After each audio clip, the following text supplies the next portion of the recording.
type of nigga that get sassy on the bitch. VVS, clarity, stone, Prezi on the bitch. And I'm feeling like the hand of God bless me in this bitch. Put respect up on my name, ho, I'm heavy in this bitch. I just won 7 Grammys, girl, you gotta fuck me. And I got a song with Beyonce, you love me? Poppin' Williams on the freeway, I'm a stunt man. Got the city going crazy, look at what you done, man. We just having fun, man. T.O.P. the gun, man. D.O.T. was on his level, vibing in the function. 100K for a walkthrough. Why you talking to me? Staring at a dead president. They be talking to me, but look, I'm the type that gets sassy on the bitch. One thing I can't stand is a messy little bitch. And none of y'all niggas undercover male groupies. 105 with the window down, bumping Fuji's. Don't want one, you're filthy.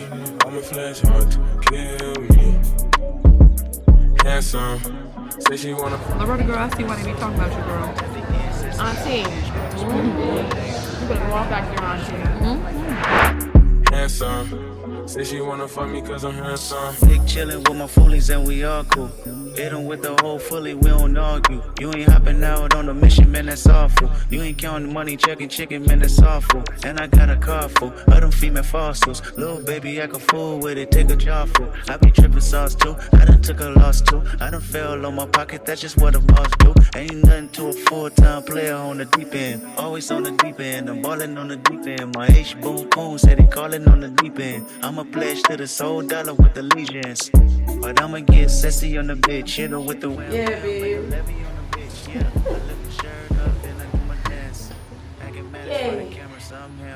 I'm hanging up. I'm hanging I'm up. hanging up. Just put our food in. Just put our food in. Just put our food in. We got what? French toast, grits, bacon. Yeah. But I got cheese grits. I got regular grits. She did. She did. You're so cute.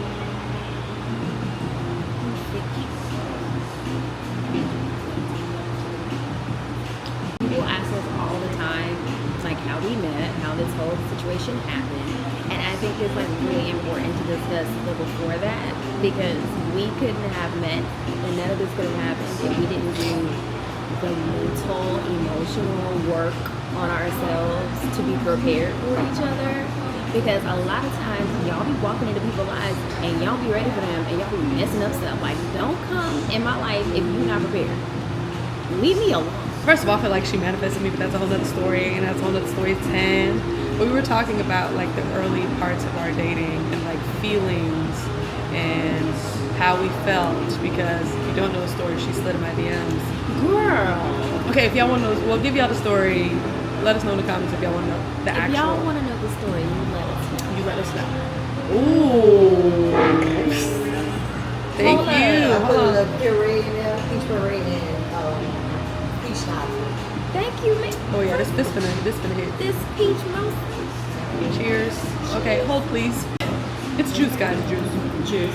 But you know, just thinking about where we both were mentally, emotionally, even spiritually around the time because we really did stumble into each other's lives. We've known of each other for a while just because of music industry stuff, but never really like had a real conversation. We talked music briefly, but never really had like a real conversation. So the fact that just kind of happened the way it did had to have been divine timing.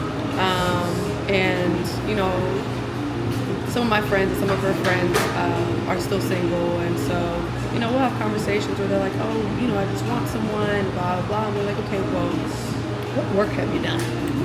Because we had to go through the trenches of The ghetto. the hood boogers. Jesus Christ.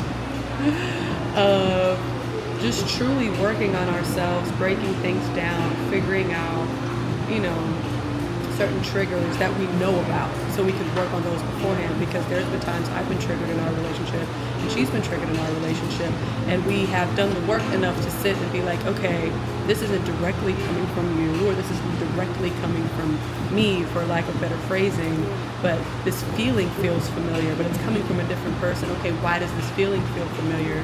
What's the root cause of my trigger? Exactly. Are you doing something to harm me, or am I triggered by a past action that has nothing to do with you? Is this a you problem, or is this a me problem? Yes. And so we'll have moments, because we don't fight, we don't argue, we don't, you know, but sometimes there'll be moments where like I may have done something or said something, or she may have done something or said something, and we'll kind of like, it'll be silent because we're like, okay, processing moment. Is it me or is it her? Or is this coming from something that I've experienced before, or am I projecting? Or is it a combination of the two? Two things can be true at once. They can. It can be a trigger, but you could also be that person, and it could be whatever that, like it could be a term, like a word that you just don't like, and although I may not mean it the way you perceive it, it's still a word that bugs you, so I need to For reference, it's not even a crazy word like the word sure, because I don't want people to be like, what is she saying? Just bad words? No. Some people be having passive aggressive things behind things that they say, so if you're used to that coming from other people and then you meet somebody new and they say it, you're like, that's why it's also important to have good communication and communicate from a place of wanting to understand the other person. Like, we're all human. Obviously, if our feelings haven't hurt initially, like our first reaction is going to be, oh, okay, we have to be defensive. Where it's like, okay, to my knowledge, she trusts me just as much as I trust her with every part of my being. And so it's like, okay, hey, when you said this hurt, or this didn't feel that good, this is how I perceived it. I feel like maybe part of it is from past experience, but I don't want to project, but I also want you to know that I'm recognizing that it cannot fully be on you. But here's how I perceive this whole situation. Can you share with me? And then it's either like, oh, like, no, like, I can see based on XYZ experience why you feel that way. No, that's not how I meant it.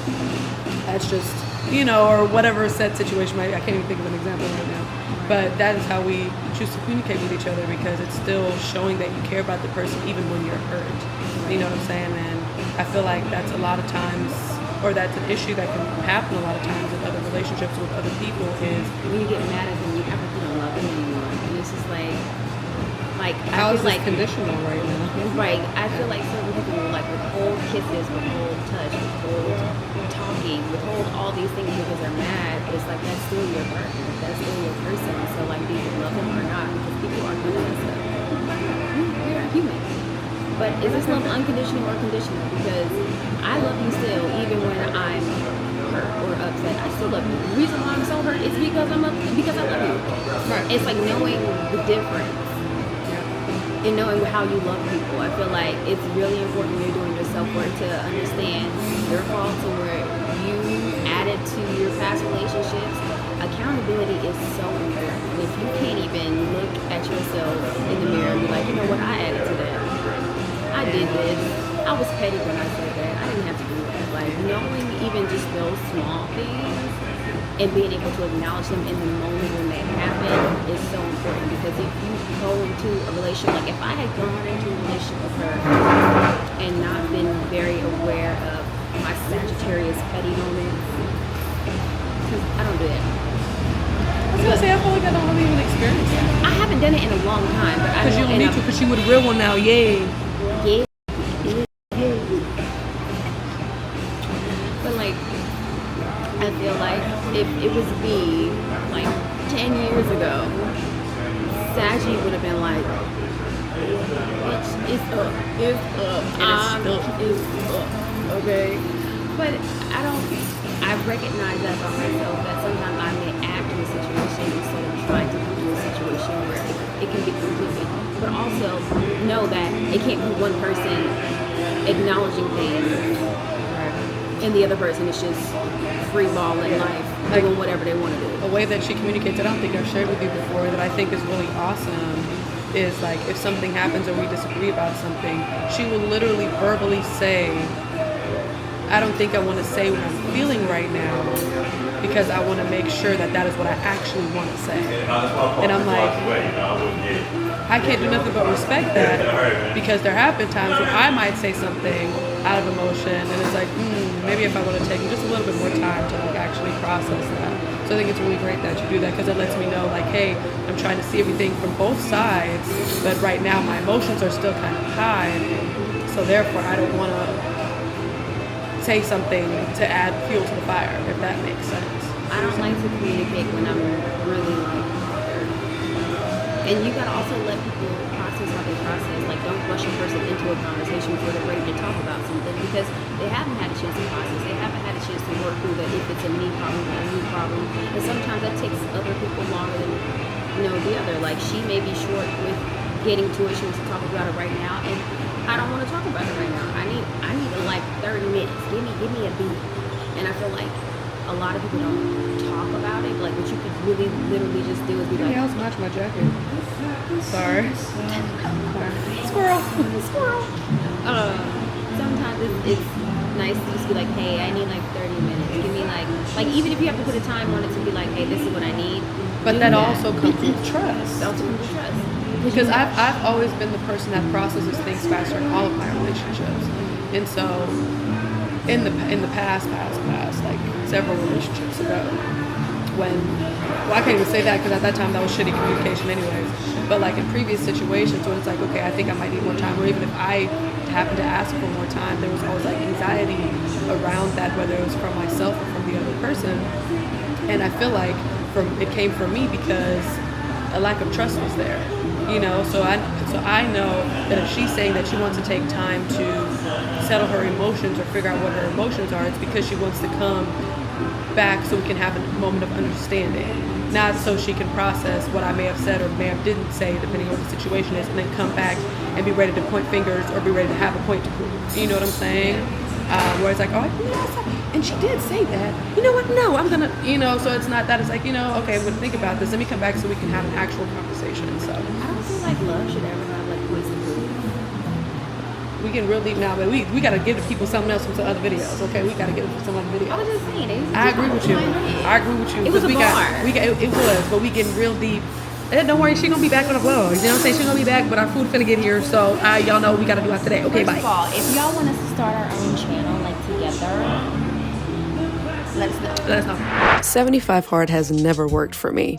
After having attempted it at least 5 times now and being unable to stick to it because of my gig schedule, loving food, clearly, and making excuses, I decided to be realistic with myself and give myself achievable goals according to my lifestyle to avoid feeling down about myself when I'm actually being productive. I usually have more downtime during these winter months, so this timing is perfect for me to find a new routine to be able to stick to.